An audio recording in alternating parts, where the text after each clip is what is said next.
Bwana Yesu asifiwe. Bwana asifiwe. Tutaenda kuangalia kwa mara nyingine tena juu ya kutokukata tamaa kama tulivyoona asubuhi. Neno la Mungu linasema imetupasa kumwomba Mungu siku zote wala tusikate tamaa. Bwana asifiwe.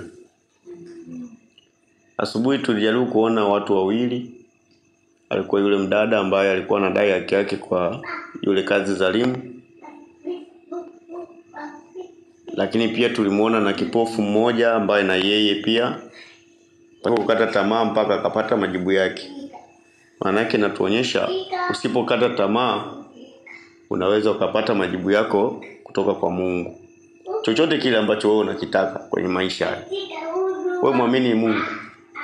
Yesu mwenyewe anatuambia muaminini Mungu. Kwa maana majibu yote tunayohitaji yanatoka kwa Mungu. Sasa jioni hii tutakwenda kuangalia pia watu wawili tena ambao nao hawakuweza kukata tamaa. Unajua kukata tamaa ni tabia ya shetani, anaileta kwa makusudi ili kwamba ionekane Mungu hawezi kufanya jambo hilo ambalo wewe umemwamini. Lakini shetani anajaribu kulileta kwako ili wewe sasa uweze kulifanya hilo jambo bila kujua kwamba yeye ndiye amelileta kwako. Atajaribu kuonyesha ushindwa mwingi sana, yani kushindwa kwingi sana. Atajaribu kuleta njia ambazo kwa macho ya kawaida unaweza kuona kama imeshashindikana au kuna giza mbele yako.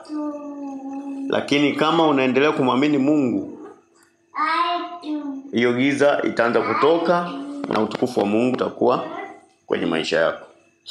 Tufungue Biblia zetu katika ile Luka sura ile ya 8, tutaanzia na ule mstari wa 40.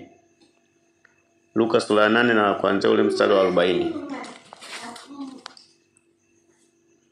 Nitasoma, anasema basi aliporudi mkutano ulimkaribisha kwa furaha, maana walikuwa wakimngojea. Basi aliporudi mkutano ulimkaribisha kwa furaha, maana walikuwa wakimngojea. Hapa Yesu alikuwa anatoka ng'ambo ya ziwa wa Gerasi. Kule ng'ambo alikwenda